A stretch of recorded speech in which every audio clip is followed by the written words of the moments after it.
and welcome to the coverage of the CatchMark SportsNet live channel. Today we are at the wonderful White Lake Golf Club. This is Connor Rath with Tate Stein, and we're covering a conference jamboree match for the Lakes Division. I think this one's pretty important. What would you say about that, Tate? Definitely, and one interesting aspect is we only got 9 holes here for West Michigan Conference Lakes Division Jamboree here, so only a little bit of golf to cover, but we'll have a decent amount here for all our viewers. Yeah, and we're on hole 15 here. A short par 3 usually plays about 125 yards. You do not want to be short, and the greens, from what I've seen, are rolling pretty fast. Not the fastest I've seen, but pretty fast, and so being long, if you're struggling with the wedge, it could cost you here. Now, I'm not too familiar with this course myself, Connor, so for those people like me who aren't too, they haven't played this course too many times, if not ever, because it is a private course, Yep. What can you expect when you play a course like this? Well, so it's beautiful. I mean, we got great weather out here. We're right next to the lake. The one thing that's going to play a key difference is how windy it is. Absolutely. If the wind's in your face, you're looking at a club or two down, and then you go a little higher up, depending on how you launch the ball, you're looking at maybe 3 clubs down or up to try and just hit the shot you're looking for. And honestly, on the back 9 right now, you can get away with not hitting a driver almost the whole time. The only hole that really you'd want to hit a driver is number 14, and that's just because it's par 5. But yeah, I would definitely say the wind is going to play a huge factor in the scores today, and the other thing too is the greens. The greens have been rolling pretty pure lately. They look faster today. It looks like they've been rolled and then sanded on top of that, and so they look like they're rolling even faster than they normally would. And on this back 9, you tend to see some sogginess, especially a little bit towards us where we're past the creek going along the course here. In between there and the road behind us, it can get kind of soggy, and the ball doesn't hit and roll like it normally would.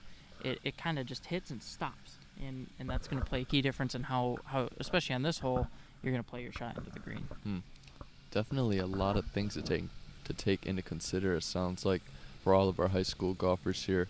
Honestly, even though we're not that old, we've both played a pretty decent amount of golf courses, but like I said, I never played this one. When you kind of rank this among all the courses in the area, how difficult would you say this one is? The front 9 is where the challenge is. The front 9 can be long, as you can see, number 1 and number 9 going from and to the clubhouse are both about 475-yard par 4s on average, about 475 to about 550, I would say. And then on top of that front 9, it's tough to get around, especially, for example, number 2 green. Depending on where they have the pin on that green, it can be quite a challenge to get up and down if you don't hit the green. But the length is a contributing factor on the front 9, and then you come to the back 9, and it requires you to hit some shots, some good iron shots, especially on key holes like 15, 11, and most importantly, number 12. It requires some pretty decent iron shots to keep your ball in play, and it requires a lot of course management, as some might call it. And this is hole number 12 right next to us to our right? To our left, yes. To our left. Okay. What is this to our right? That's number 11, and then farther right, where the man over there in the jeans is teeing off, that is number 9 right there. Number 11 is a tough green to hit. I played the golf marathon last Monday, and out of the 5.5 rounds, 6 rounds that I played, I don't think I hit the green more than twice out of those 3 or out of 6 rounds. Okay. So it's a tough green to hit, especially with these trees on the right here. You can't really play coming in from the left, and then you have to hit a certain shot coming from the right, or you can't play from the right, but you have to hit a certain shot coming from the left to get it to stop. And then if you're short, it is all muck from basically the edge of that green all the way back, and your ball might plug and you might not be able to find it. So that plays that hole you can see some guys getting some bigger scores on. Okay. And then number 12 as well. That's another hole. Some guys are going to try and go for it. And it's a tough tee shot on number 12 12 there, and if you don't hit the right one, you could be in kind of trouble, especially with the pond up on the left there of the green, and short and all the way along the right, and then you get even farther right, and it's just muck the whole way. Mm-hmm. And we apologize if you do hear a little bit of those lawnmowers and or weed whippers in the back. A little bit of maintenance going on, but you were a high school golfer yourself. What was your high school golf experience like, and what are some of the pros and cons you would say when it comes to the high school golf experience? I would say I definitely miss the weather for the boys. Especially you get out in those around. I mean, the winter season ends at about the end of March, beginning of March, and you get out towards the courses, and you can't really play outside. So for some schools, that's okay. They have simulators, they have nets, things like that. But for others, that can greatly impact their season, as you don't get to swing a golf club till after spring break. And your first meet is usually about a week after spring break. Mm-hmm. So it can become a little tough. For me, at least. I know I didn't really have I had 2 seasons, I would say, that weren't really full seasons.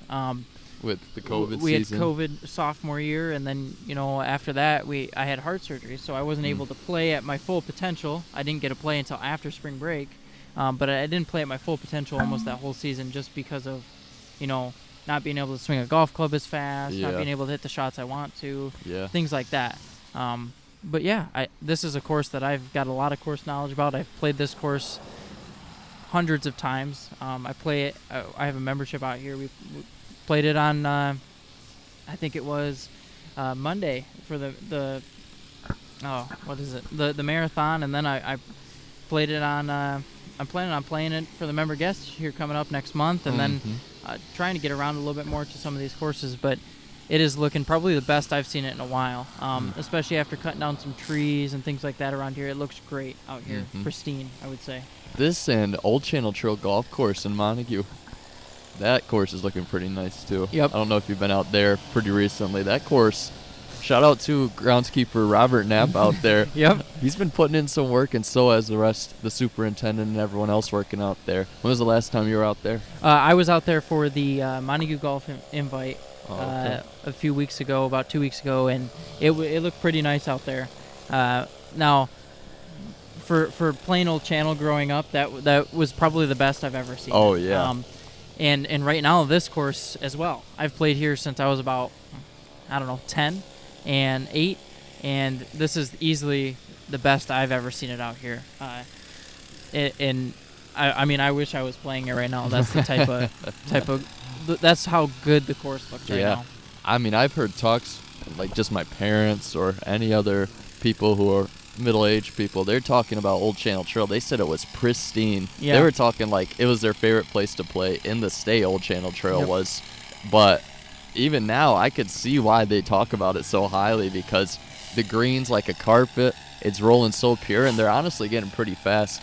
When it comes to greens, Connor, are you more of a guy that'd rather play a slow green, a fast green? When it comes to greens, what would you prefer as a golfer? So I prefer fast greens. I not only did I grow up playing here, but I also played at Oceana Golf Club up in Shelby, the Shelby area, and those, I would say, that is the best golf course in the state, no matter what. In the state? In my opinion. I have played, 50 golf courses in Michigan, and that golf course by far was the best one I've ever played, and especially right now after they got shout out to Mr. Wink up there who bought the course.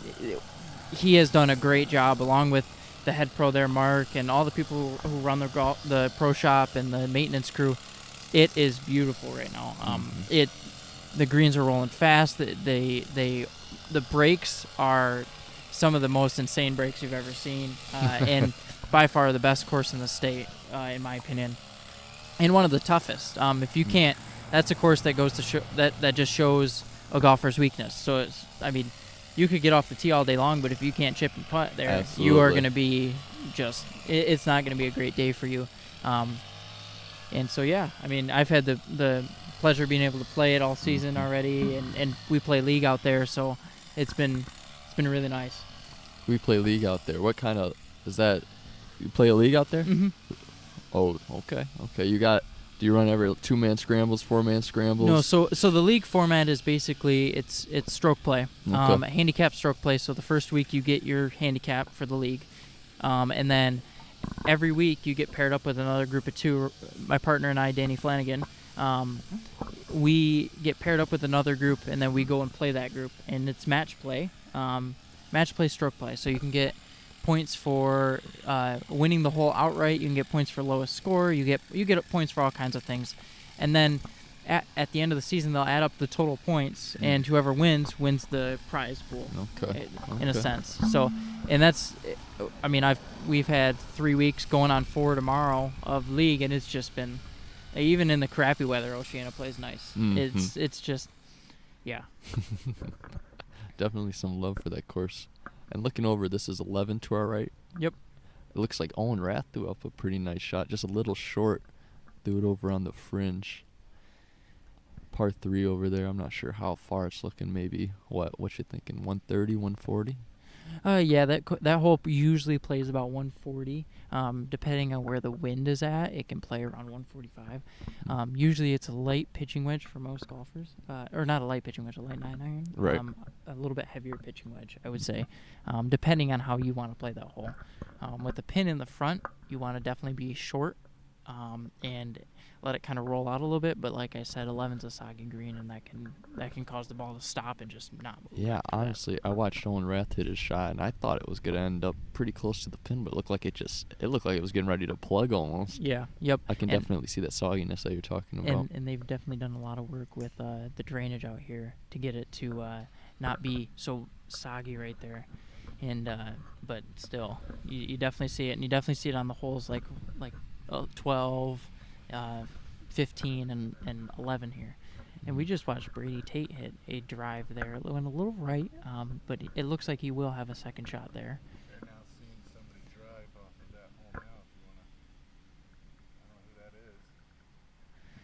Not sure who that is on the number 11 there, but pretty swing, a little short, hit and checked, and just stayed right there and did not move.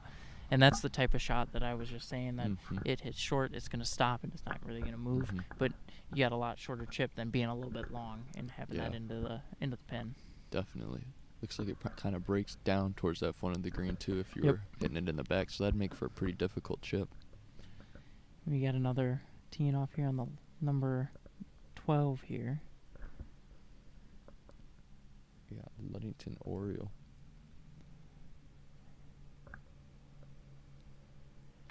Great tempo. Sounded a little thin. It's going a little right. Should have a second shot into the screen. The main thing with number 12 here is that if you don't have a second shot, it's going to be tough to get even a par out of it. You want to be left. You want to have a shot at the pin.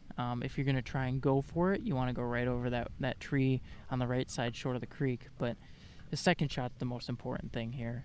If you don't have an angle at the green, you have to go over that tree, and then you risk hitting it and dropping right into that creek. And that's what a lot of young golf players, I think, take for granted, is setting themselves up for the next shot. A lot of them just want to take that driver and try to poke it 300 yards, but honestly, I don't blame them. I want to poke it 300 yards too, but you got to think about setting yourself up for the next shot so that your scorecard looks a little bit prettier. Yep. And what a beautiful shot there by the Manistee golfer. I'm not sure what his name is, but that was right where you wanted to place that, right in the middle of the fairway with a good wedge into the green. I think we have a photo opportunity here. He's got to come on cam to do it,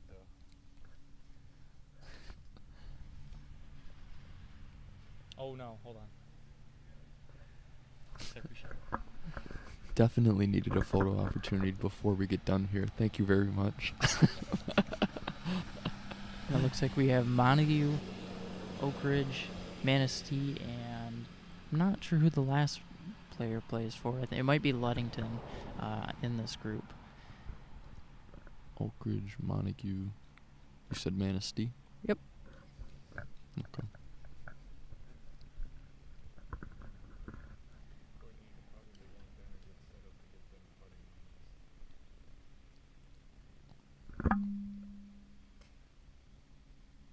Oh, it's Fremont, actually. Oak Ridge up to swing here. Wedge in hand. Beautiful shot. A little bit right of the pin.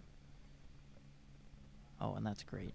Just a little bit short. A little bit of a longer putt, but right where you want to be. Absolutely. It just faded just a little bit on him, but it was a good shot. Like you said, good contact. Probably just aimed a little bit right of where he really wanted that target to be, but a good shot. And now we have Montague here. Good tempo swing. Looks like another wedge in hand. It's a back pin today. You want to play a little left with the wind coming off the left side. Looks like he's got that outside in swing.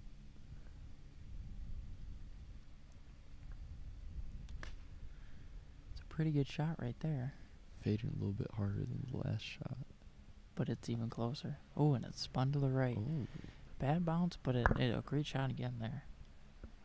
You Is can't that play too far out to the left because of those pine trees in between number 14 and 15 here. But you should be looking almost at the cart path here with the wind in those last few shots.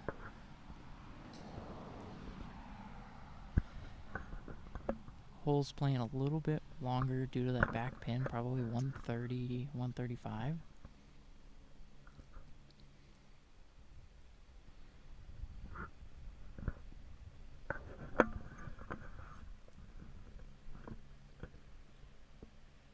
Looks like another wedge in hand.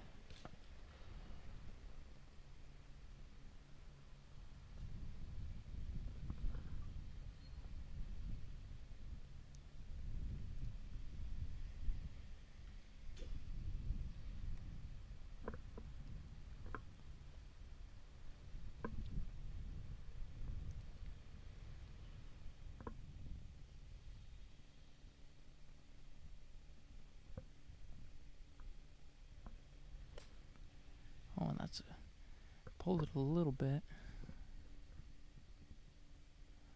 Looks like he's going to be behind, just short of the cart path on that left side. he's gonna need a little Phil Mickelson action out from behind those trees. Yeah, and this is one you have to be careful on. You do not really want to play it low towards that short side, or else you could be close to being in that creek. Mm-hmm. And now we have Fremont here. Short backswing. Looks like a little bit longer club, possibly a 9-iron in hand.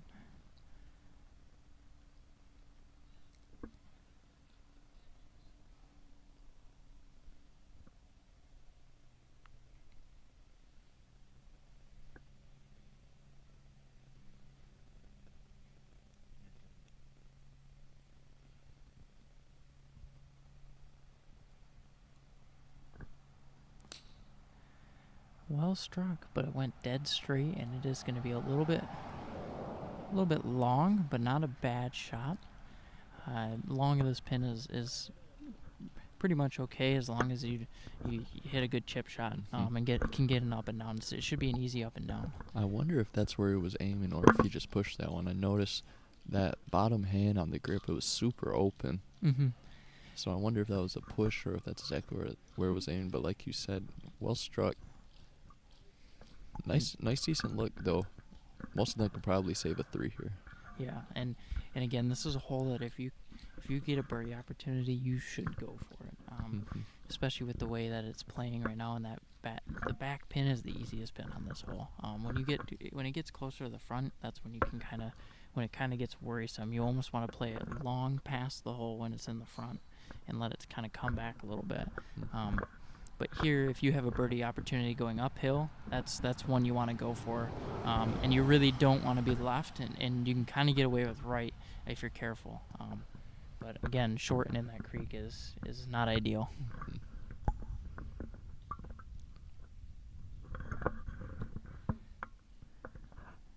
And I wonder how those bunkers are playing today. I mean, like you said, it's been pretty wet, and it has rained a few times in the past days. Probably not the time to land in a bunker. Yep. And we have a Montague, Whitehall, Ludington, and Manistee group teeing off here on number 15. Owen Rath looks like he's teeing off first. I have seen him hit the ball a long ways this season. Looks like he's got a hybrid that I possibly have given him in the last week in his hand. Great club choice. If he plays it out to the left, he should have a good second shot into the green. Does his ball usually fade to the right? Yes, usually. We'll see here. And that was a piered shot. That went That was perfect. Right down the middle of the fairway. He was going to have a great second shot in. And the Tiger Woods fist pump from Mr. Rath. You know he liked that one. That was Bradley Tate-esque smooth swing, no effort, and it sounded perfect. And we played on Saturday at Pigeon Creek up in Grand Haven, and he beat me by a stroke. I'll admit it. He played pretty well. And that one's going to be OB. Pull it a little bit left. Oh, we got a great kick off a tree, and it is actually not OB. It's saved. But that's one thing you have to be careful on number 13 or 12, 13, 18. Those holes are ones that if you're not careful, you can be OB on and be hitting 4 on your shot into the green if you're not careful. Wise man once said, "I'd rather be lucky than good," and I'm not saying he's not good. That was a lucky shot, and I would take that all day. And we got Fremont on number 12 green, chipping. Rolls it a little past the hole, gets a little bit aggressive, and it's going to be about a 20-footer, 30-footer coming back. And like I said, if you're not careful when you go past the green on this one and go a little long, you could have a long putt coming back.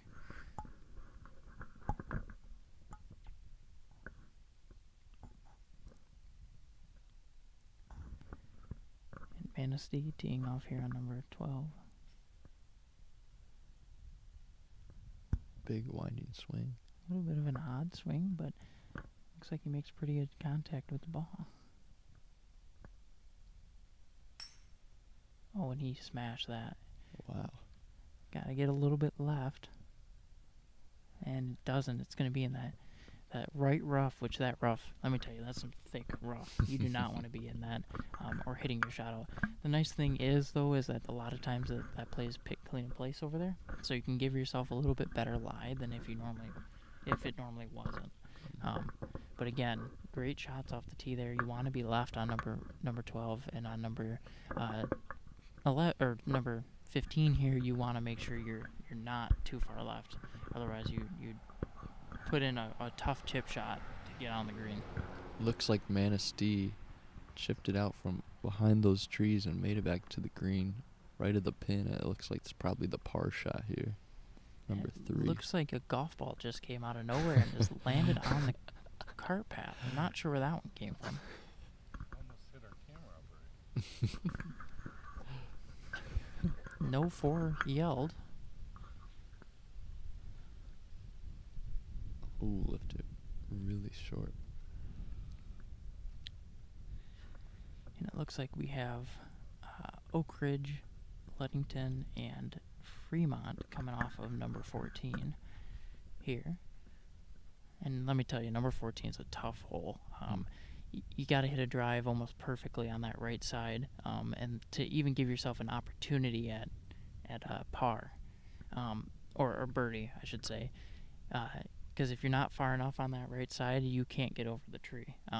And if you can at that point, then you possibly can hit the green in 2. But a lot of times what people do is they go 1 to the right side, then 2 over to the short part of the fairway, and then 3 into the green and give themselves a birdie putt. But the long hitters like to go 1 down the tee, off the tee, and try and get there 2 and get a putt for the eagle.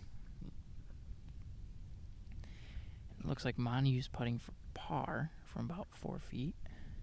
And these are the putts that make or break a score here. The knee knockers. And he missed it. It's a little bit long. It might have lipped out.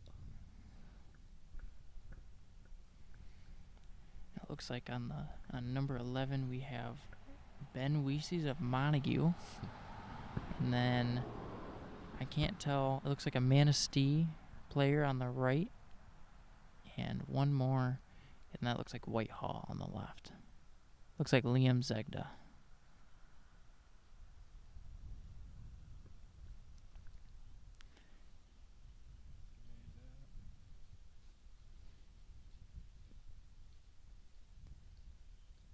And Montague in for a bogey, it looks like. And this is a hole where if you hit the green, you do not want a bogey.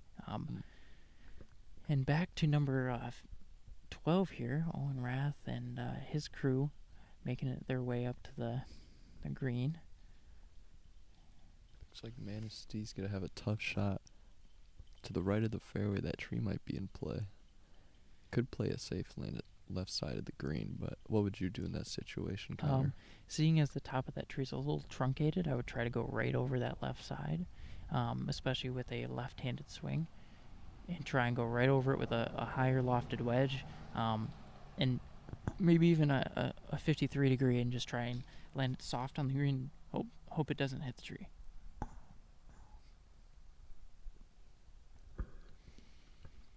We have Whitehall's Liam Zegda just hit a chip down over there by the cart path. Ben Weese's went a little bit long on this number 11.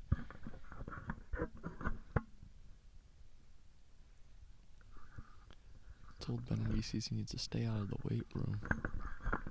Keeps missing deep. Double button open. You know he came to play.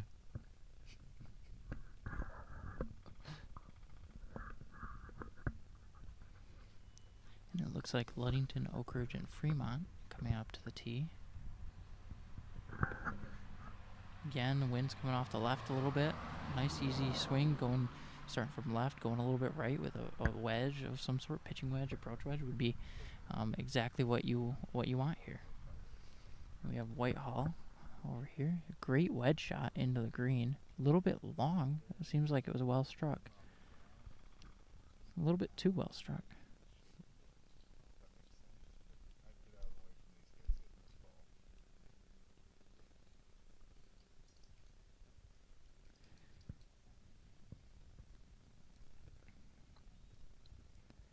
Ludington here, sizing up his ball, figuring out where he wants to go with this.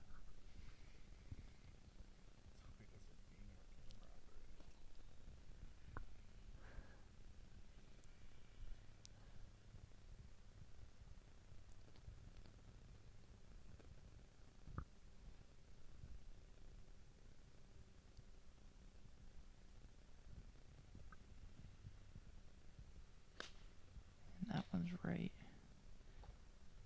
Played pinball with the branches and then bounced off the cart path.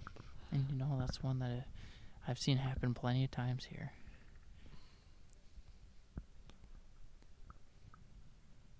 Ooh, going with the red-pink Callaway off of the tee box. The red super hot Callaway. And a little bit right. Nice and easy swing. Get this on the green, then puts it in a great spot to make birdie. Real simple swing here. I like it. Not very many moving parts. Cut it, though. And that went right into the creek, a little short, and he's going to have a drop on the backside of that. Looks like just didn't really get through that one and came across that ball, but... And Fremont here. Great swing, great tempo. Looks like he comes across it a little bit. Just play it out left a little bit farther. Right along that left fringe. It'd be a great shot. That looks exactly like what he's going to do.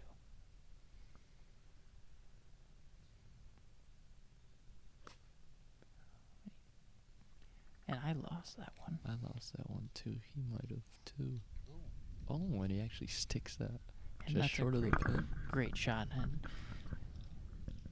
looked like he came across a little bit too much. Sounded a little bit thin. I know. I thought we were going to look for that one right at the green, closer to the cart path. And that's an even better par putt, or birdie putt from there. Especially going up towards the hole. Gives you a little bit better opportunity to try and get a birdie here.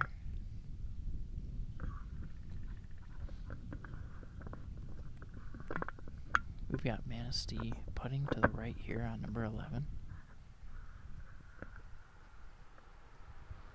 I think this is his par putt. I think so. He's going with a real pinch grip. Just missed it. And that would be a bogey if it is. If it's not, then it would be a par.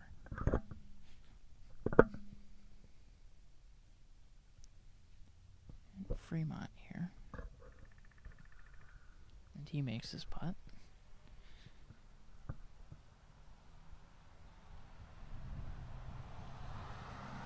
Ludington with his second shot. Oh, and it's cutting. Needs to sit. It's going to be a tough chip coming back. This is where this hole can start to get you. If you are long, short, and you're playing with those distances, then if you're not careful, you could have a tough shot into this next hit, no tough par shot, and could gain some strokes here. Kind of just bladed that one, went a little deep with it. Kind of hit over the top of it, and that's what caused it to have that line drive appearance back to the trees behind the green. Tough shot out of the rough, like you said. It's looking pretty thick. Pulling up the scores now.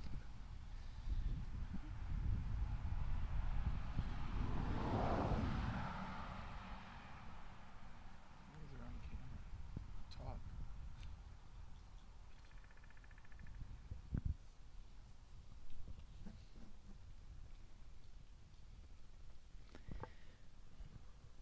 And Tate, what shot would you play here? What club are you hitting? From who are we looking at here? What was that? Who are you looking at? I'm looking at the pin. What Oh, shot right would here. you be hitting here? You know, I'm going to take out my sand wedge and I'm going to smack it 130 like I usually... No, of course not. I think I'm going to take a 9, play a light 9.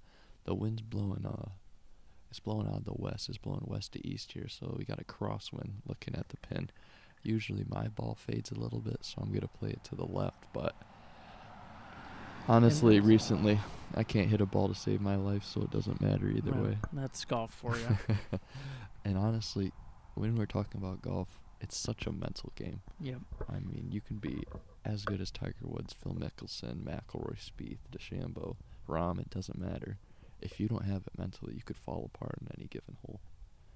I mean, we've seen it. We've seen some of the most spectacular performances on the tour. Some of these guys, they start out not playing their best golf, but they see one fall right next to the pin. They tap in for a birdie, and they can just take off from there. Same thing for high school golfers. Maybe not as dramatic with the score, but it's such a mental game. Exactly. I'm trying to pull the scores up for this jamboree. I'm struggling to find them.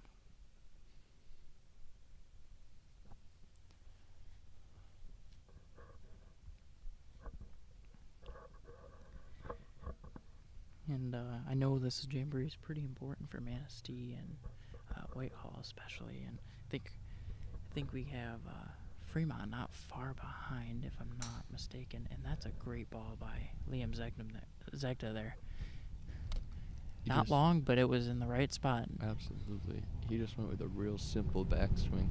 He didn't try to do too much, didn't come way over his head. Exactly. Club didn't even come parallel to the ground. And he didn't need the club to come parallel to the ground. He just brought it back, kept that left arm tucked up against the chest, and that's a solid swing. Max and Jacob Sharp from Manistee leading this jamboree today, even and +1 respectively. Brady Tate not far behind at +2. And you know, we both had Brad Tate for a coach. How great of a coach is he? He is actually such a great coach. We had him in 8th grade basketball. He coaches golf now for Montague, but when we did have him for basketball, one thing that people probably know about him is he's a very intense coach. And some people find that, you know, it can sort of drive people away, but he did it in a manner where he could get everyone to play hard. Everybody respected him. He got the most out of his players. Yep, and we got Ben Weese's coming off the tee for Montague. And if he just needs to put this in the middle of the fairway, he'll have a great shot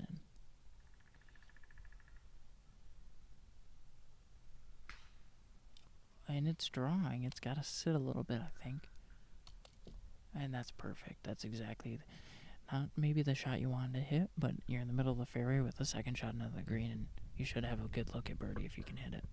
His hands were really out in front there. It looked like he got it a little bit thin, and that's why he really drew pretty hard left. But like you said, ended up just where he wanted it. And it looks like Manistee is leading this jamboree right now at +7. Whitehall close behind at +8. Ludington at +11. Fremont at +12. Oak Ridge at +15. And Montague in last at +17. Now that is granted through 3 for each team, or through 2 at the most for each team.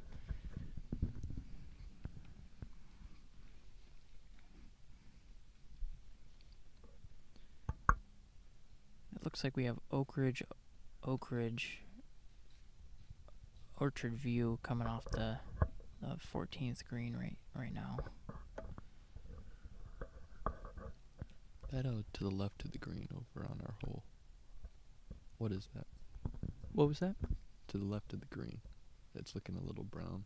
That is a recently redone pond. Oh, okay. It used to be basically just muck and long grass and all of that, and it was recently redone to have proper edging around it and make it a little bit more fair along that left side. Most of the time, if you hit that left side, you were going to go in that pond. So what they've done is they shrank the pond a little bit, made it look a little nicer, and allowed you to actually see the hole in some of the pin locations from that spot where Ben is currently at.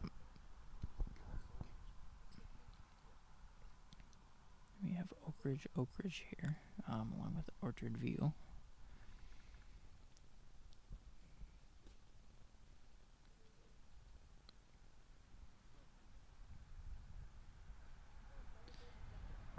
He's got the Callaway triple track here. Triple tracker.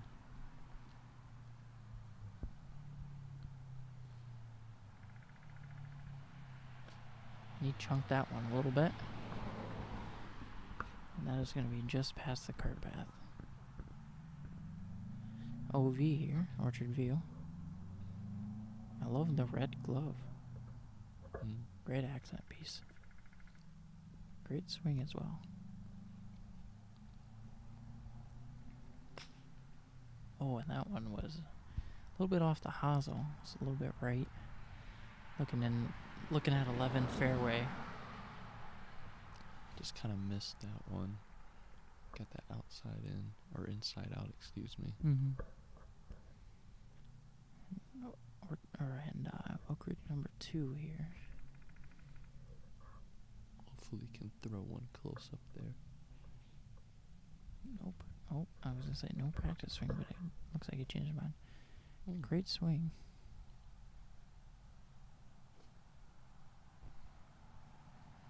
Green is wide open. And it looks like he topped that one a little bit. It's going to be short of the pond and the thick stuff on the right.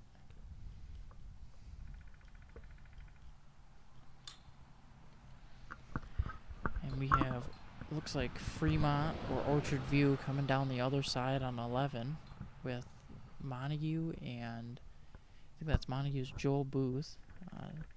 And in Oak Ridge, I think that's, I can't tell. And then a Ludington player there.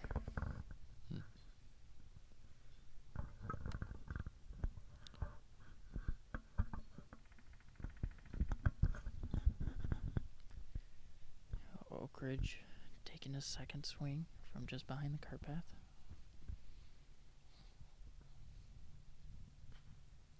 And that one looks like it's going to be in the water. He's going to have a drop hitting 4 just short. A lot of these guys seem to be just hitting over the top of the ball. What do you think's causing that? Well, a lot of the time that's just, oh, I want to see the ball while it's flying type of thing. And a lot of older coaches will say, well, you picked your head up. It's not necessarily picking your head up. It's more you're standing up when you take that swing. So as you come down through the ball, you're standing up too early in your tempo. So the solve to that is just keep your body down and make sure that you don't stand up until you get all the way through the ball. And that'll solve most of those issues. And that's, as an amateur golfer, that's most of the time what's going to happen. A lot of guys you'll see thin it, top it because of that. A pretty solid shot from the other Oak Ridge player. He threw it up right there on the green. It looked like a little bit deep and a little bit right of that pin. And that's a perfect chip right there. It gives you, you'd like to be a little closer, but it gives you a good shot, a good putt going back at it for par. This course is all about managing your opportunities, especially on this back nine.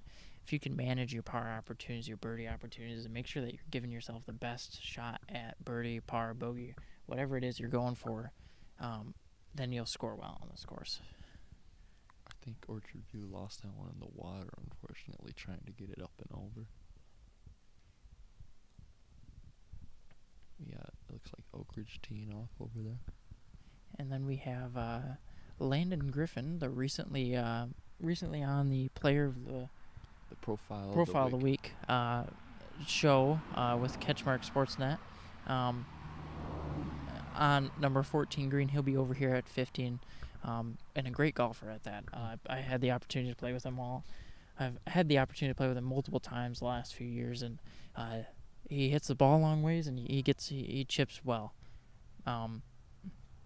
And not just that, he's a great guy as well. Very quiet, and but if you can get him talking, he's definitely a great guy to be around. I mean, it's amazing to me how many athletes Whitehall has. They have it in every sport, it seems like, these past couple years, including golf, between Landon, Brady Tate. I'm forgetting a few names here, but they got athletes all around. And Montague as well. Joel Booth was a standout football player for Montague and golfer as well. And then Owen Rath played basketball and also I think it was all district soccer player as well.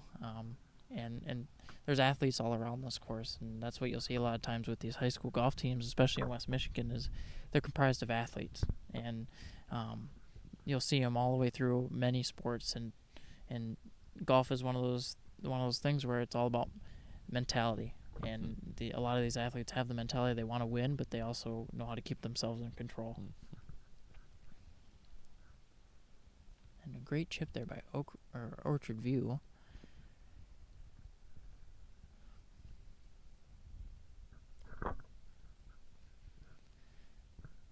Montague's Joel Booth just gave us a wave.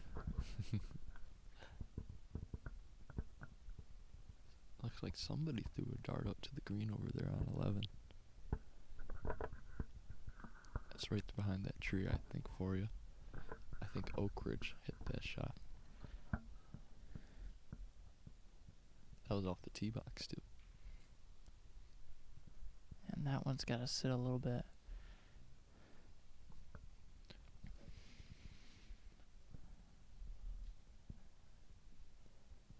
I think that's actually Joel Booth. I think that's his shot. As Oak Ridge is out there right now taking his wedge shot. Looks like he chunked it, actually. Oh, I think you're right.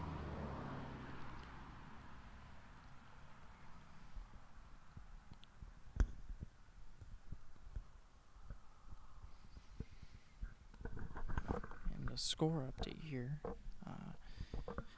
At number 1, we have Jacob Sharp, +1 through 4. We have number 2 is Ethan Hodges. He's +2 through 4. Brady Tate as well as +2 through 3. Braden Sorensen from Manistee is +2 through 4. Then it's Mason Molnix at +2. Reese Ward at +2. Ben Schloff at +2. Corbin Vanderstelt at +2.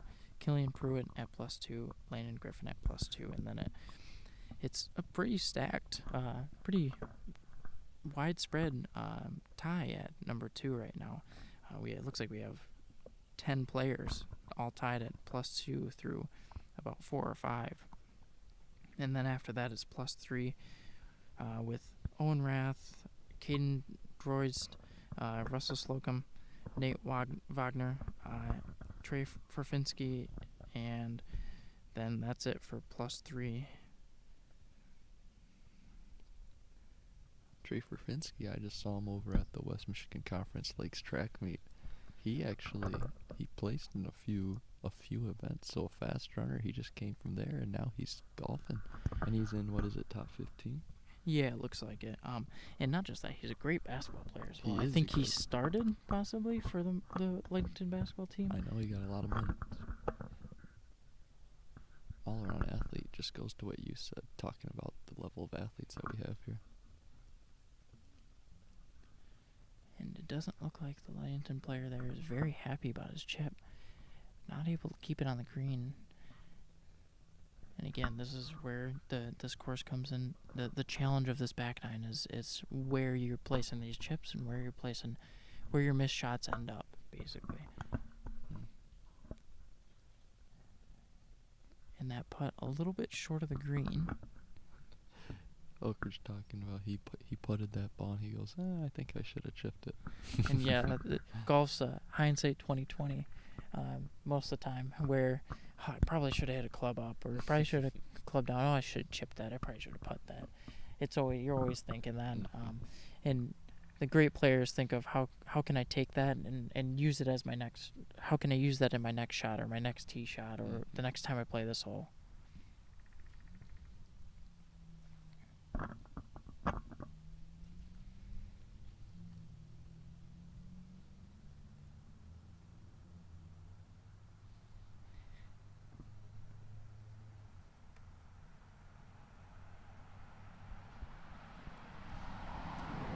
I think Joel Booth has a birdie putt here, so bring him to +3 if he makes this.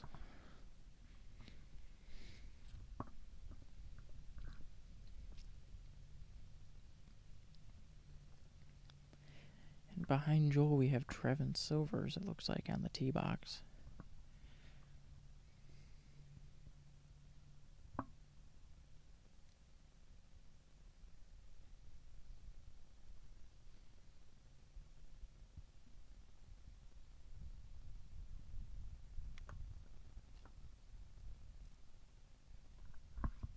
That's a pretty good putt. I'm gonna leave him with a tap-in double, I think. Great speed, just wrong line. It's so hard judging sometimes when you got hard rake. Mm-hmm. I mean, how hard should I hit this? Mm-hmm. If I try to hit it in, if I miss deep, what's the consequences? If I try to putt it with great pace, maybe I should aim a little farther right or left. Mm-hmm. 9 times out of 10, putting's all about speed. When you have good speed, you give yourself a lot of 3-4 footers, even if your line's off. Speed's the most important thing there. And that's honestly where a lot of amateurs struggle, is with speed, not able to read the green and how hard should I hit this? Where should this putt end up? Even if it's a 10-footer and it's a lag putt type deal. It seems like some greens, depending on what course you can play, can be a little more deceiving than others. Is this a deceiving course with greens, or is it pretty black and white laid out there for you? No, this is pretty black and white. Everything on this back nine usually goes towards the lake, and if it doesn't, it goes towards some sort of water. So here on 11, the green slopes actually down and to the left. On number 15 here, it goes up and slopes down towards the water. On number 14 there, it goes towards the creek and the pond right there. Number 12, it goes towards the pond. Number 13 goes towards the lake and the four-way, or comes off the lake and the four-way and kind of comes off towards the road. And number 17 is pretty flat, and number 16 is a downslope towards the same spot as number 13 going towards the road. And then 18's straight up. It's not like Oceana where you're going to have greens that look like they're uphill, but they're actually flat type deal.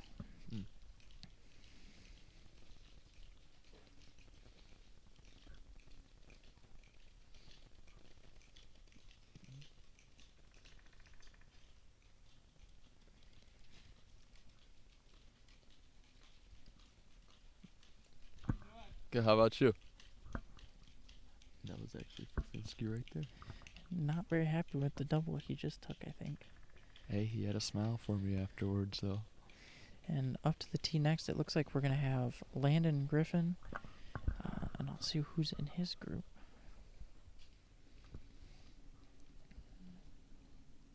Looks like Landon Griffin, Jacob Sharp for Manistee, and then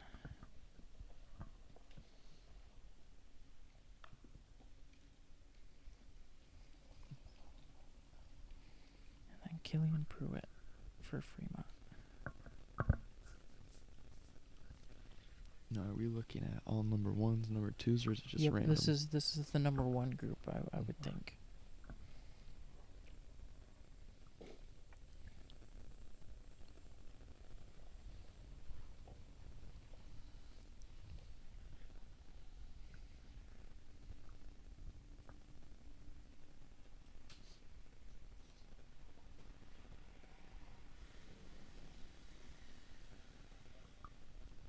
And Andy Roberts, ever so present. That man has not missed an event in the last decade. Gotta really respect how often this man will show up and cover all local sports. And we have Killian Pruitt on the tee right now. Looks like he's got a wedge in hand. And a little bit left. And that's a great ball right there. Short backswing, let the wind hit it. A little bit left and took a bad kick, but you're on the green putting for birdie. Now Whitehall's Landon Griffin here. Trying to best that last shot by Fremont.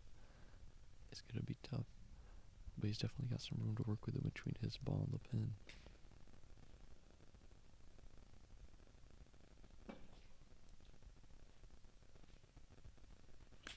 And that's a great shot there. Pulled it a little bit. Looks like it's heading just in the same spot. Just That's a great bit shot. deeper. He seemed okay with that shot. Not overjoyed, but Yeah. not too upset. Sharp here with the wedge. The Vokey wedge, it looks like. Really likes to get his upper body into it when he swings. Let's see what he can do here.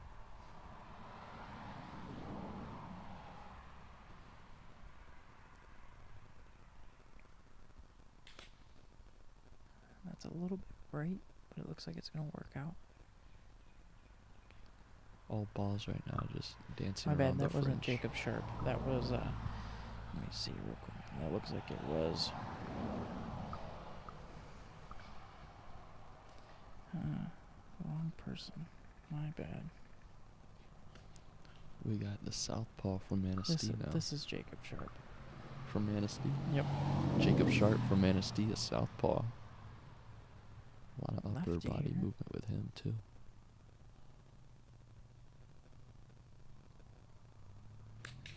Beautiful swing. Once again, Pin high. Looks like it's a little short. dancing around the outer edges of the swing. He wasn't too happy with that one. He wasn't too upset either, but he had to take a practice swing after he shot that one just to make sure he was feeling what he was feeling. It looks like to the right here we have Schloff. And Schloff Silvers, and I'm not sure who the Lightington player is. And then Vanderstelt for Whitehall. That one's a little short. This green and these wedge shots over here are really confusing some of these players with their approach shots. Just seems like the grass might be grabbing onto that iron a little bit, or that wedge. Gotta hit a little farther than you think.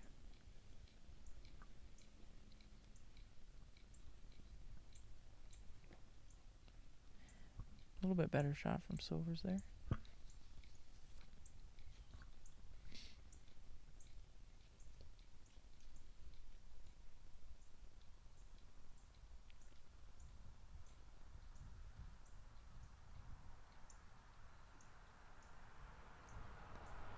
Schloff now up.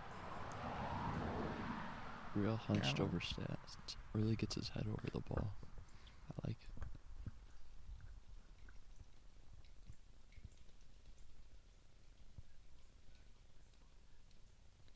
That ball bounced a little bit, but it looks like it's rolling. And that's a great putt there. Give yourself a tap in par. Vanderstelt for Whitehall now. Here on 11.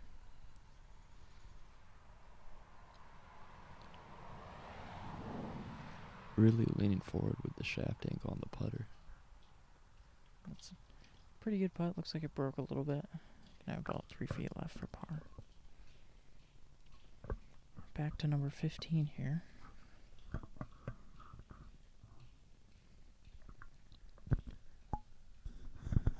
Looks like Pruitt up on the left side here with a long putt for birdie.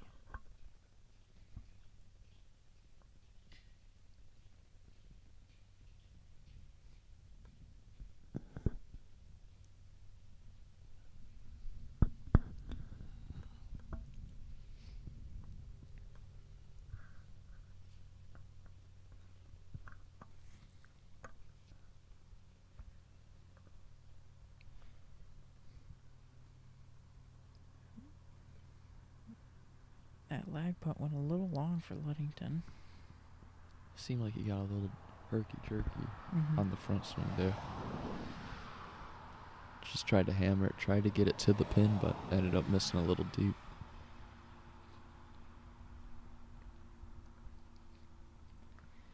And we have a sharp here on the right side for Manistee.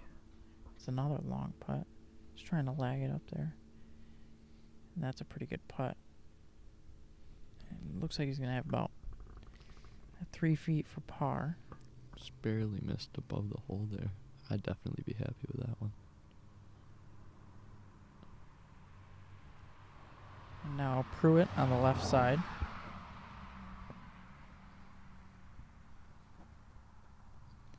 And that one has to go a little bit. Looks like he's going to have about 10 feet for par. Little meat left on that mow.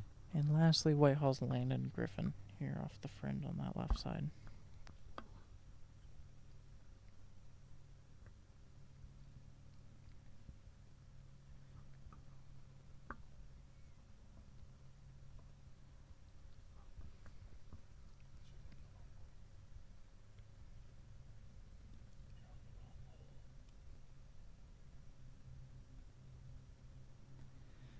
Looks like Griffin put that up close, and he's going to have a tap in par.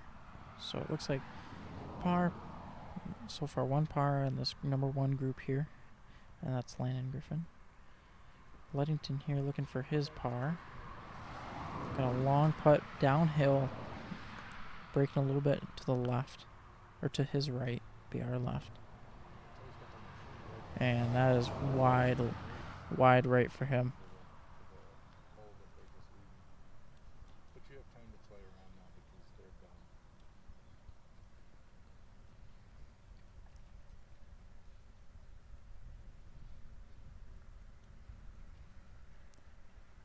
Pruitt for his par.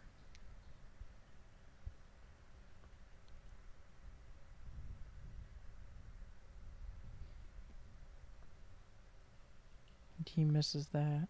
Did not look very happy about that miss. Looked like he putted that one, hit it a little too hard, hit right through the break, up by the and cut. he taps in, cleans up for bogey.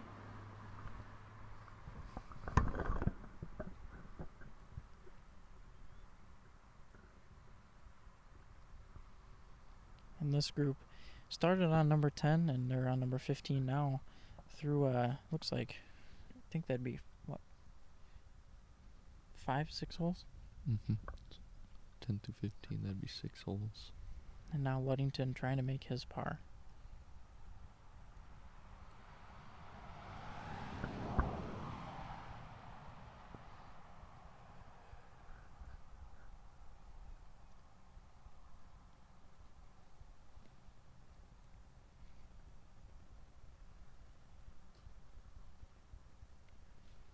And he taps it in. My bad, his bogey. He cleans up for bogey. And now we have Manistee's Sharp here, and he cleans up for par. So we went par for Sharp, par for Griffin, and bogey for the Pruitt and Ludington combo. And coming off 14, looks like we have Manistee, Fremont, Brady Tate for Whitehall, and I'm not sure who the Ludington player is.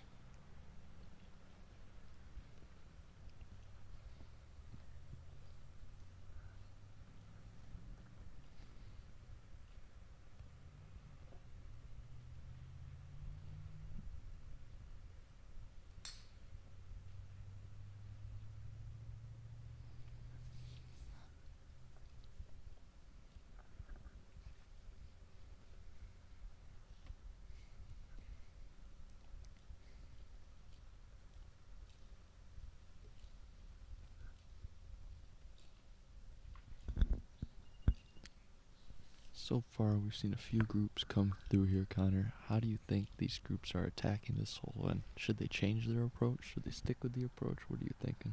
So the wind has changed a little bit. It looks like it's coming more from the back right towards the left side of the green.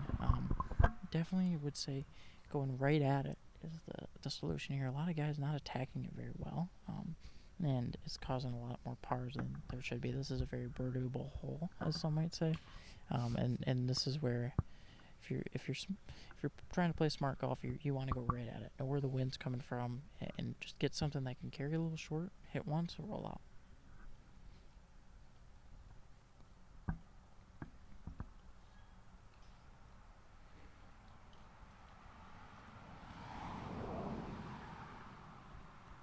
We have Whitehall's Brady Tate here.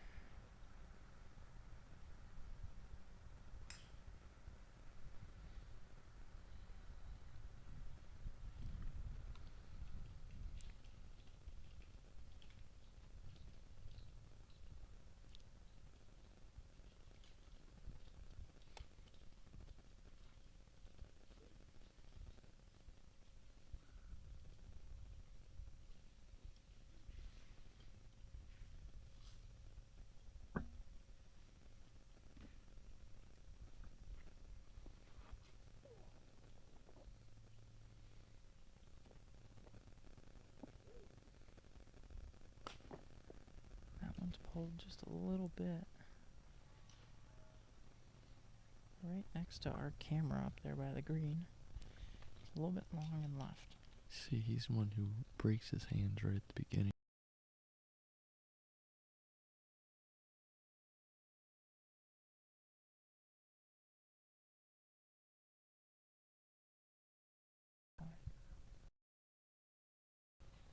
And that's a great shot there. Going right at the pin. Exactly how you want to play that. A little bit short, spinning, and that's as good as you can wish for right now. Great contact, though. And now Braden Sorensen up. This guy, I've had him for an interview myself. He's also a skier in his free time. Mm-hmm. Loves to do giant slalom and slalom both. He also told me he's a golfer. And a pretty good one at that.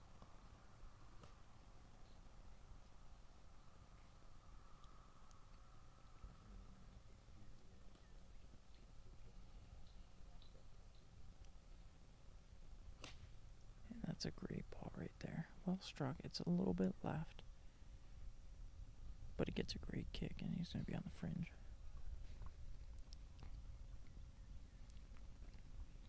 It's going to be a tough putt off the fringe, but you can put it close. Definitely save that par.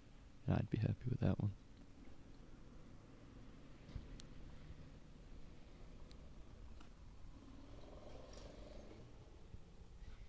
Huntington up now. Looking for a par.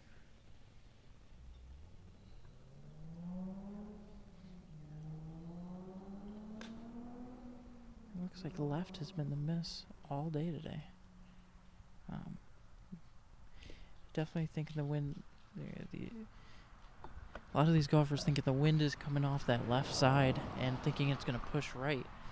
Playing it right about at the grouping of trees, just right of the cart path up there is the play. But a lot of them are playing more to the left side towards 16 tee box. One thing I think is very interesting as we've seen the groups come through is a lot of these guys are electing to tee off to the right side of this tee box. Why do you think these guys are choosing to tee off from the right side instead of just going straight on? Well, so a lot of times it's to prevent hitting that tree there. And like I said, if they're thinking it's coming off, the wind's coming off that left side a lot faster than it normally is, and thinking it's going to come back to the right, then you'd want to be on that right side to avoid that pine tree. But it should be played right around the middle of the tee box, going right at that left grouping of trees and letting it fade back just a little bit. Straight in front of us, right, just a little bit left of the pin, that grouping of trees on the right side of the cart path is the play. I'm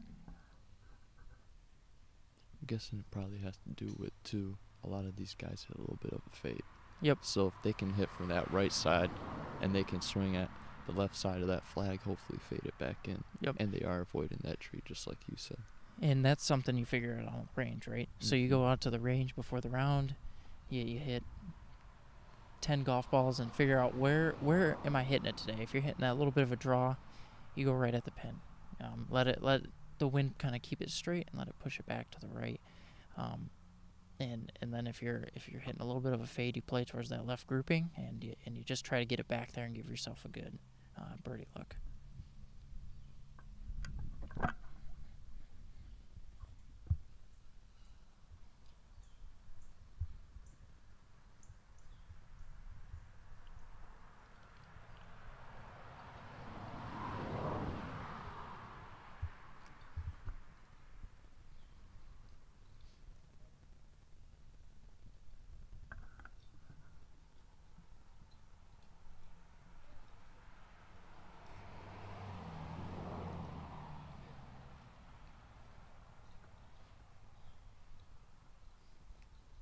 Now, I want to ask you a question about playing in a group in high school. I think we talked about a little bit a competitive mindset. One thing that some people would say, you're just being a competitor, is the way you talk to somebody you're competing against. Were you ever one to chat with a competitor maybe and throw a little trash talk in there? So for me, when I was out on the course, you see a lot of these guys who are those 1 and 2 guys. They're very, very serious about it. And Yeah. I think there's a fine line between being too serious about it and being, too lackadaisical about it, I guess you could say. You want to be serious. You want to have your moments where you're focused and you want to stay focused. But at the same time, you got guys in your group who are they're part of your group, and to have a good relationship with them during that round is just as important as being focused. Mhm. And so if you're not talking to not necessarily talking trash, but if you're just not communicating and talking to those guys and having just a conversation, for me at least, a lot of times I would not like the guys I would not like to play that round as much as I would with Right. guys who are talkative. Some guys took it really seriously, and that's if that's their way, they can go about doing that. Other guys like to talk and like to have a conversation. For me personally, I like to chat, talk about just things that maybe aren't golf. Get my mind off what I'm doing at the time, and so that I can make a little bit better swings. Because as soon as you start overthinking about things, that your swing gets just that much off, and you start hitting shots that you don't mean to hit, and you start not executing as well as you would like. Looks like Fremont tapped that second shot. Their putt from the shortest part of the green here, closest to us, pretty close to the pin. Have a good look at par. Looks like Braden Sorensen from Manistee. He had a pretty solid second shot too himself. Here's Brady Tate from the left side up towards the top, towards those trees.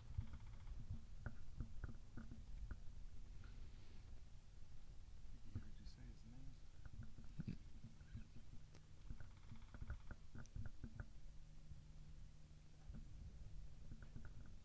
What a great putt. Looked like he left it just a little too high up on the table. And he taps in. That's a par for Brady Tate.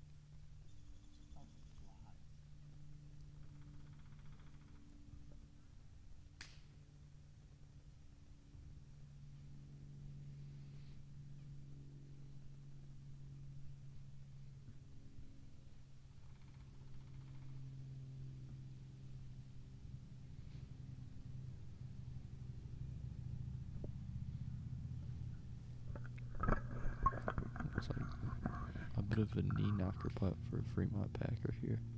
Indy missed that, unfortunately. It looks like we have Owen Rath's group coming off the tee, or off the green here at number 14.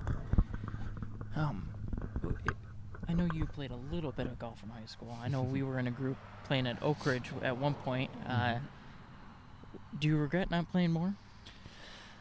That's a tough call. I love golf, and I was introduced to golf at a very young age, and I had actually a really great instructor in Jim Cooney, whose daughter actually played in the Women's PGA Tour. He was the pro at Old Channel back when he gave me lessons, and I was okay at golf. I was nothing special, but I do kind of regret not playing more because I missed out on opportunities to play at beautiful courses like this with some of my friends, but ultimately I chose to go where a lot of my friends were, and that was in the dugout playing baseball on the diamond. Yeah, I mean, I know we played freshman year and all that. It would have been funny to have you on that senior Man. team with me, Kevin, Danny, Robert, Caden. That would have been fun. That would have been fun.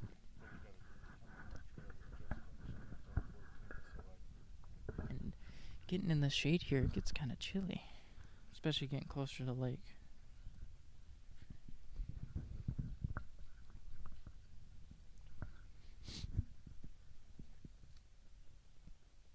Oh, you guys, I'm hungry.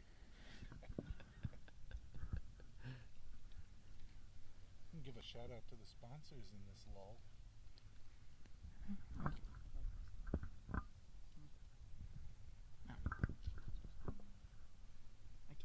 Big Stone Therapy, Greenville.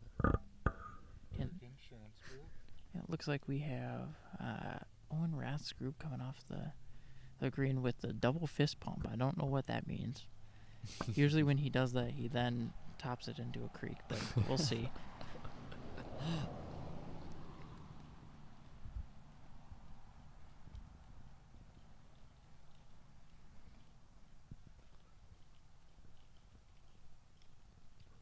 Wearing the Detroit Tigers hat. It's a bold move going with the navy blue on the royal blue.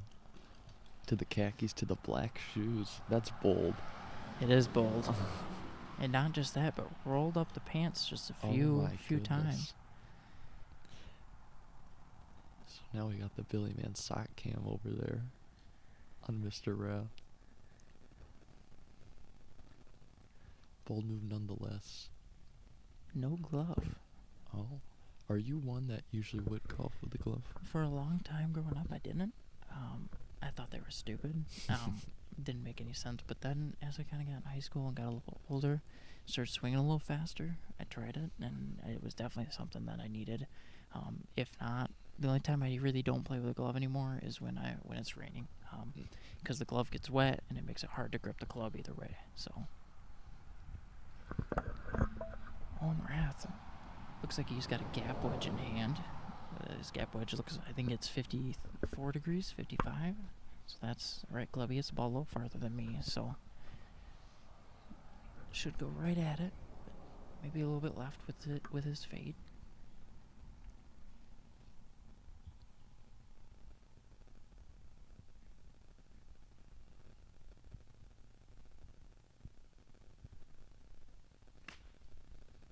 If that fades, it's going to be pretty good. Roll out. Oh, and it's rolling right up And that's towards a the great pin. shot right there. Gives him a good look at birdie. He loves to perform when And the the camera's Tiger on Woods him. fist Oh bump. my goodness. He's feeling You know, himself. you'd think he'd act like he made a shot before. Not acting like he's been here before. He even hit us with a deep exhale afterwards. Yeah, you're good. Locked in place.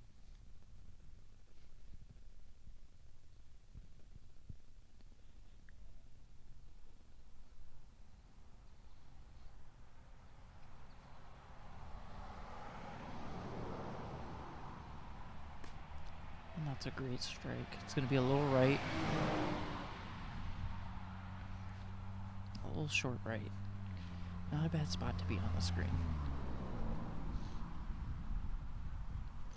Once again, another short backswing, but you also see that more with players when they bring out the wedges. Not going to have too elaborate of a swing.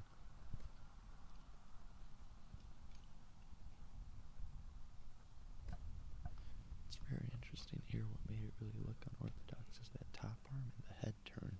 I didn't notice the head turn before.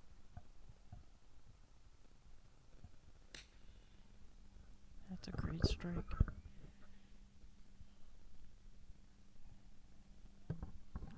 Had a lot of spin.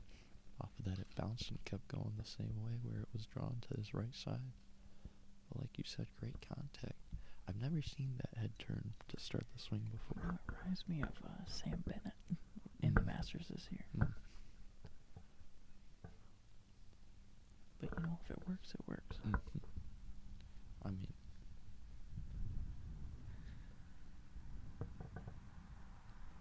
Whitehall here.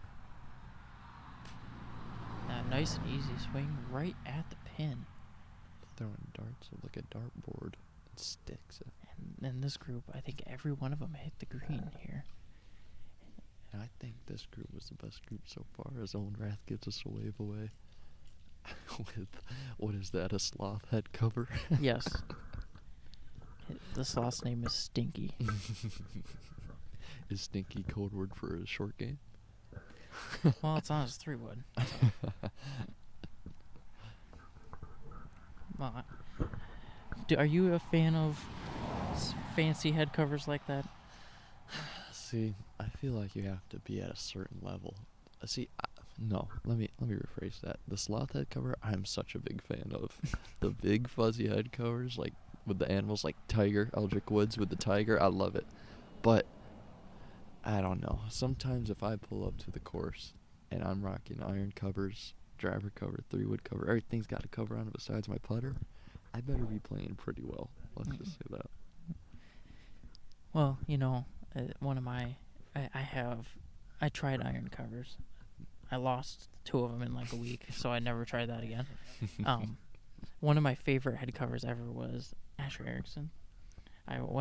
We were playing in a meet my freshman year. Kevin Yeager and I got pulled up to play in this meet. We get to the driving range at Thoroughbred, and Asher's got this eagle head cover on it, on his driver, and I was like, "What? You don't even like, what's that?" And he's like, "It's because I hit bombs and an eagle chant every time I hit a bomb." I was like, "What was that?" And then, about, I don't know, a year later, it was Christmas time, my dad got me a Wildcat head cover. So I've been playing that since That's about cool. sophomore No, year. I like those. His name's Wally. Wally the Wildcat? And Ben Weesey's with the chip on number 14 there.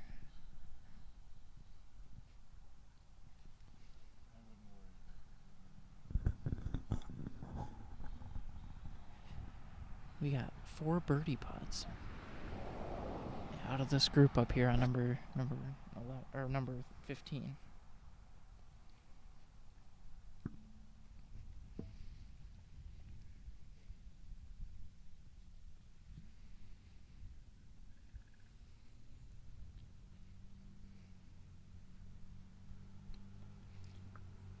And a little bit of a score update here.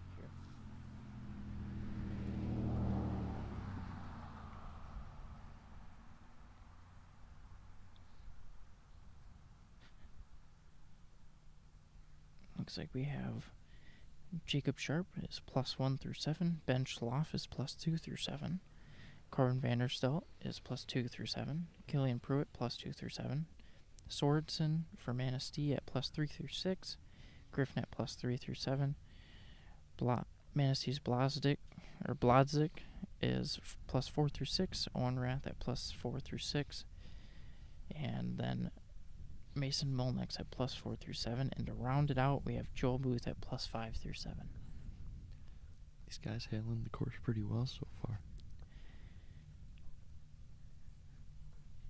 And in team, we have +10 for Manistee through 5. Whitehall at +15 through 6. Fremont at +19 through 5. Montague at +25. Tied with Ludington at +25. But Montague through 6 and Ludington through 5. And Oak Ridge at +36 through 6. Manistee once again playing pretty well. Owen Rath has a birdie putt here. Yeah, we should definitely see.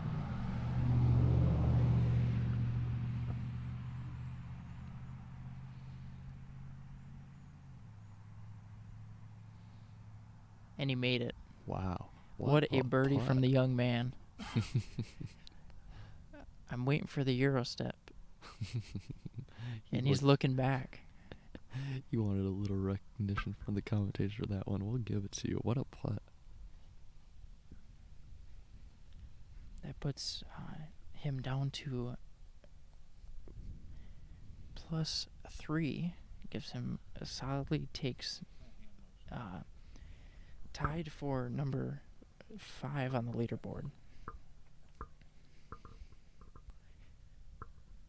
And we got Whitehall's Mr. Hams coming up to the tee box here.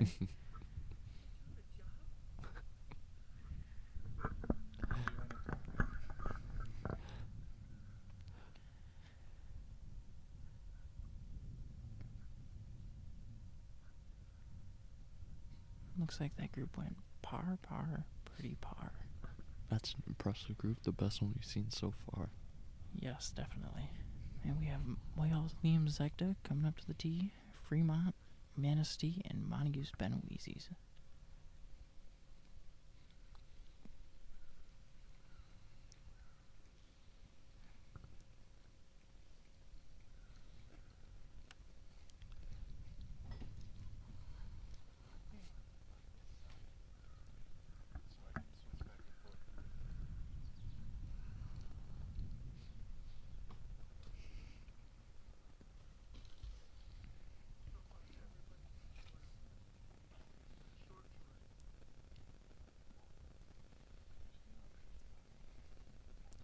Honestly, a great piece of advice. He's very right with that one. Yeah, basically everybody's...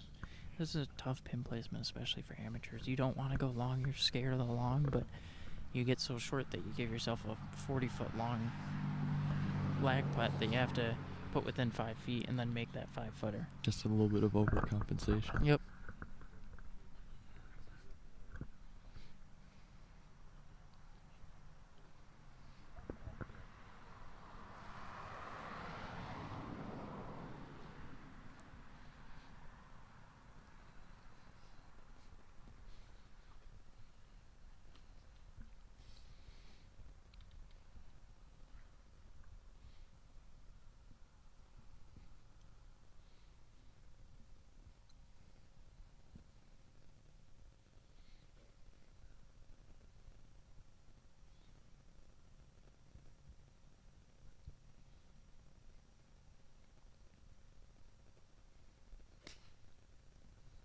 That's a well-struck ball. If it stays there, it should be pretty good. Fading to his right side, and it's And tucked. that's a solid ball right there. Just a little bit higher than pin high. And he didn't miss short. The advice was not even for him, but he took it. And Zegna here with the, looks like stealth irons. Wedge in hand.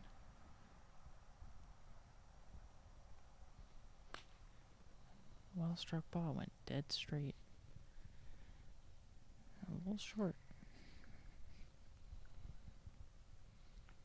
But honestly, not a bad shot.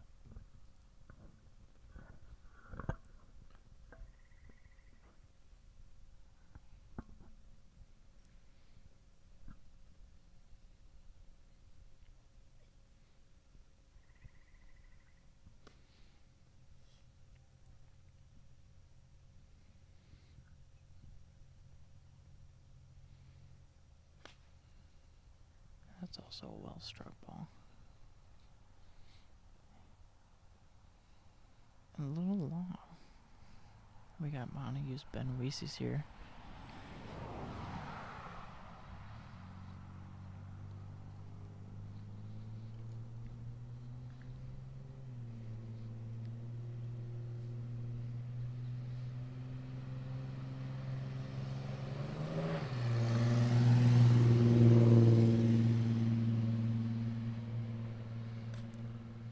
If that goes, that's going to be pretty good. It needs to go. Too chunky, got too much of the ground, missed behind the ball, but ended up just short of that creek that you talk about. And it looks like currently the leading group is through 8 right now. And possibly that might be the last group that comes through here. It looks like we got one more coming off of number 14 over there.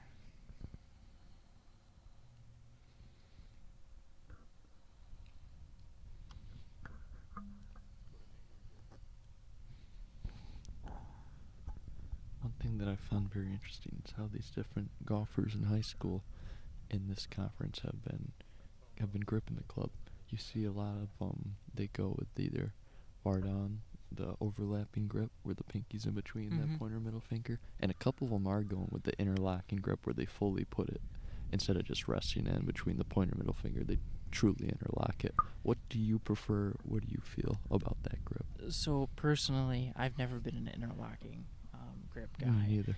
Personally, I think it feels weird. It feels like my right pinky is gonna get strangled. And then I recently I switched to the little bit of overlap. So it's not even an overlap necessarily. It's more of a just my right pinky moves up a little bit, just so that it feels like I have a little bit more grip on the club, and allows my grip to be a little softer as well. I used to be a baseball grip type of guy, but I can't do that anymore because my right hand will get I'll basically strangle the club with my right hand, and that causes bad things to happen. Because your hands are moving independently. Yep. So what that does with that overlap is it keeps my hands from going independent and keeps them from flipping. Exactly. Yeah, and it's interesting, the decisions and how different golfers will use that, but it's hard to argue with the interlocking grip when both Jack Nicklaus and Tiger Woods are interlockers. But yeah. it can be uncomfortable for a lot of people.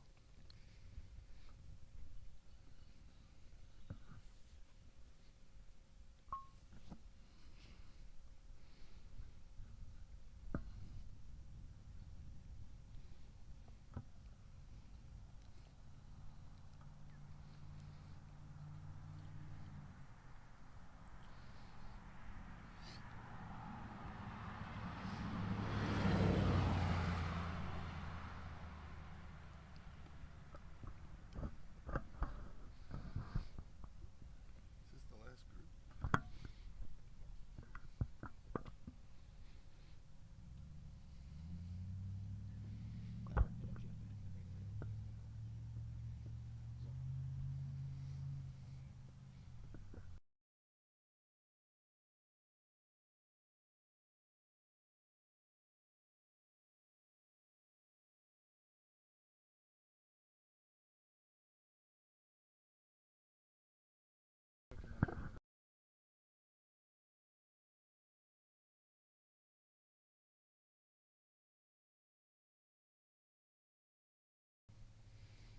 Looks like we got this last group, or the second to last group, going through this hole.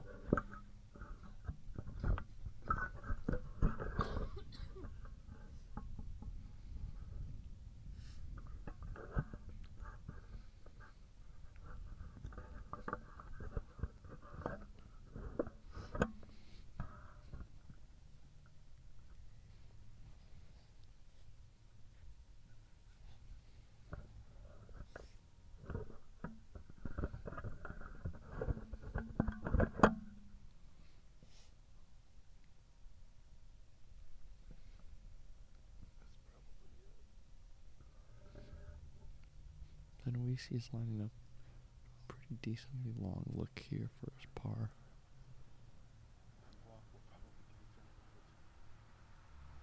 Almost got it to fall. We'll tap that in. A 4 there. Honestly, not horrible for how it was off the tee box. Good finish on the green for Benoist.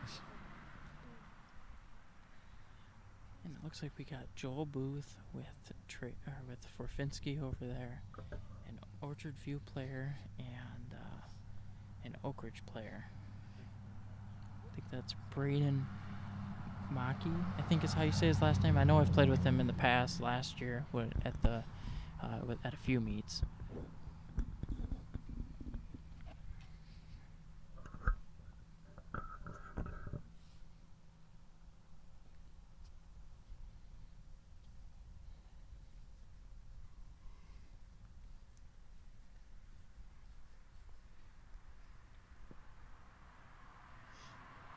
Manistee, it looks like he took a par. A lot of solid golfers from Manistee. Mm-hmm. Solid team. Definitely looking to take the title this year from the defending champs, Whitehall. I don't know, can you call it defending champs from if the conference wasn't, the same last year? That's tough. You might as well Well, I guess if it's the West Michigan Conference, I'd still keep it defending champs until somebody takes it away from them. Yep. So defending champs Whitehall in that case, trying Manistee and Ludington both threatening that a little bit.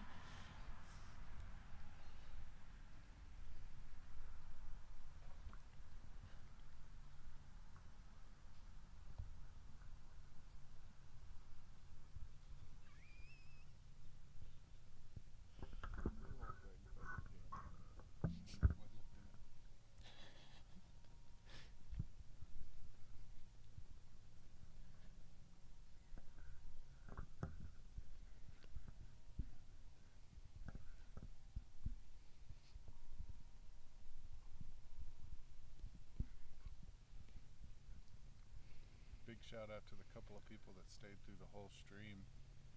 Thank you. This was our first time doing this, so it's difficult.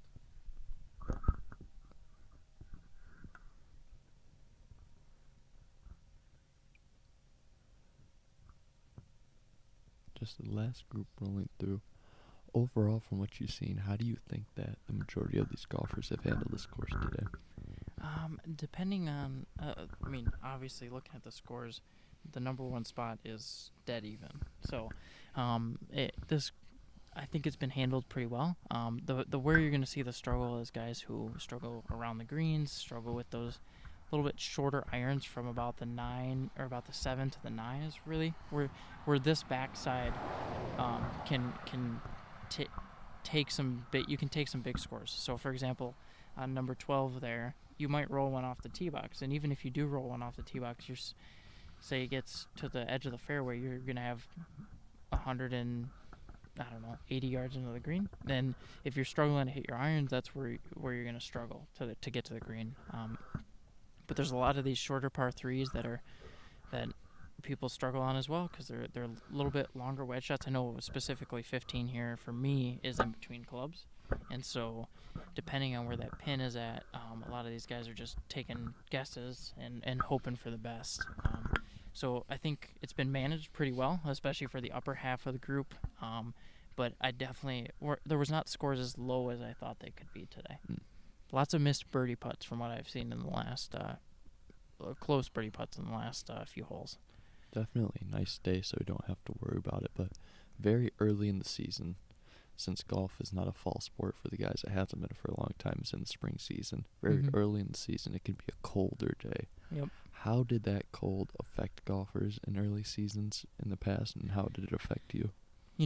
For a lot of guys, it's all about how well you're hit the ball, and when it's cold, the ball doesn't compress as well, and so you don't hit it as far.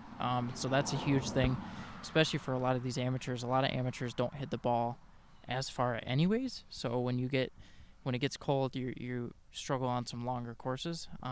But where it really gets a lot of guys is, and it got me a lot of times, was just the cold. Just being out in the cold, having to swing a golf club. The last thing you want to, the only thing you're thinking about at that point, it's not scoring. It's not what shot do I need to hit. It's how do I get done with this the quickest as I can because it's cold. How warm is it going to be in the car, in my house, when I take a hot shower when I get home? Yep, exactly. So that's really, really where that I always was at, was like, really, we got to play on the cold. How long till I can get this done? Right. So that's how it always affected me. And then the worst part is when you thin an iron and your hands go numb because it's so cold. Oh, and it tingles up the fingertips. Yeah. I think the worst thing I ever felt golfing, the worst round I ever had to golf was the only year I golfed. Yeah. Freshman year at Bonona. Yeah, I don't know if you remember that. Yep. Freezing rain. Yeah. It was 39 degrees outside. Yep. The rain was turned into snow. It was snow coming out of the clouds. It was turned to rain. It was freezing. Yeah. Oh my! I was soaked. I got in after 9 holes, and Coach Latat, he was in the clubhouse then. He was like, "How you feeling?" And I just told him, "Do I have to golf the next 9?" I had to ask him. Obviously, I wasn't too serious, but it was a thought in the back of my mind. What if I just go sit in the team band for the rest of this? So one of the rounds that I played this year, definitely the worst round I've ever played in.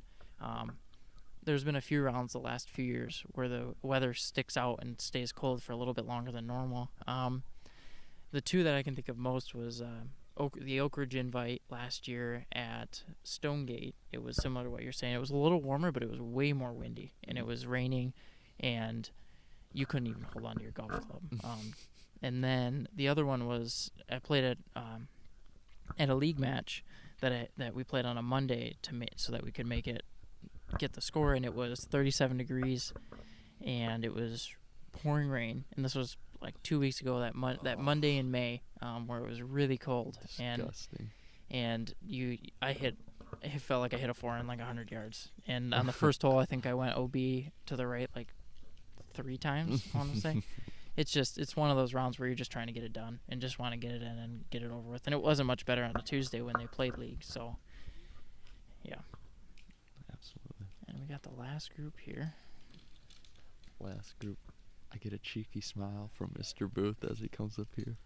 Let's see how Joel can perform in front of the cameras.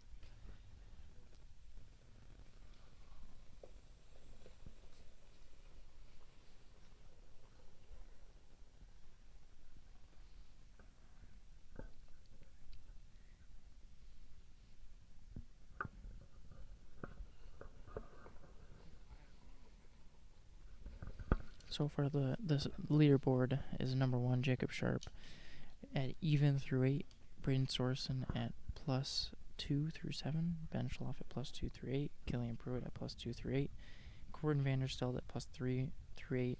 Jordan Blazdik at +4 through 7. Owen Rath at +4 through 8. And Mason Molnix at 39 overall. And he is finished.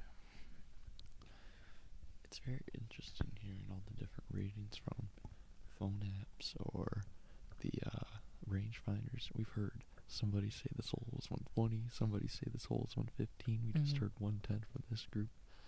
It'll be interesting how this plays here for them. It's definitely a 135, I would say. Really? With the pin in the back, yep.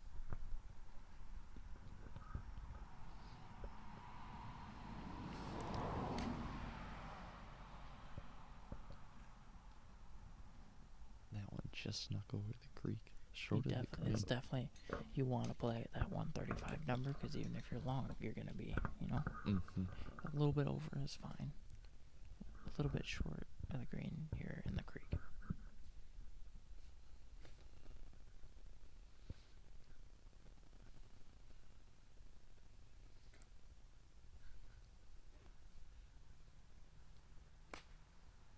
That one's pulled a little bit. If it gets a piece of it, it should be okay.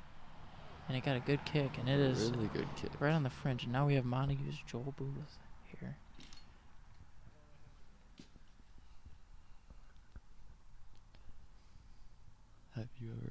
How many times have you golfed with Joel Booth? Twice. Twice. I played with Luke a lot more. Mm. His other brother. What do you know about Joel Booth's game? Not much. It's changed a lot in the last few years.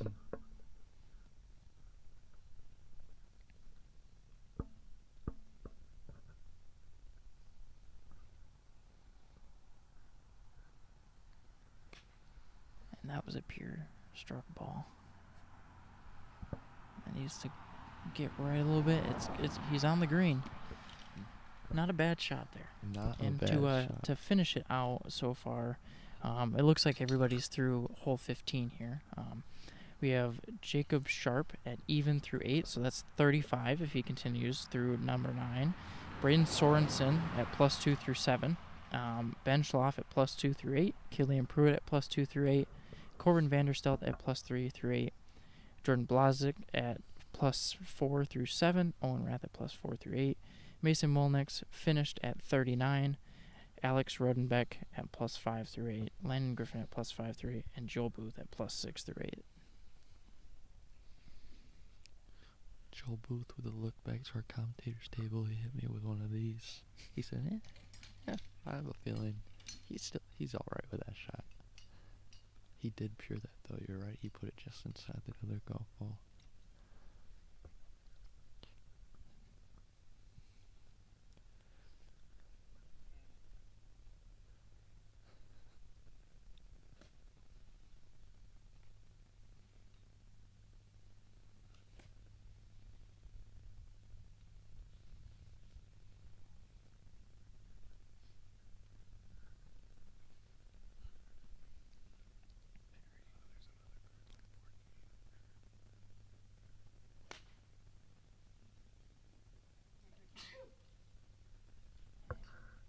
pretty well. A little, it just looks like it's on the back left fringe.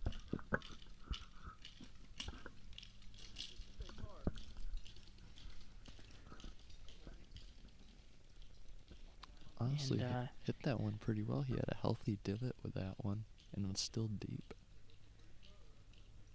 And it looks like even's going to be the low round of the day, and that's a good score for this backside. A 35 out here is especially, I mean, it is nice, granted, and all that, but a 35 is a really good score for a course like this. But I think we're going to be wrapping it up here. I think that's the last group to go through. This is Connor Rath and Tate Stein with CatchMark SportsNet. Look for an article later tonight, maybe tomorrow, going over the stats of this event. And thank you to Billy Mann and Courtney for sticking it out and staying here through the last few holes and this live stream, as this is the first time we've ever done a golf live stream. Thanks for staying with us. And we will see you in the next one.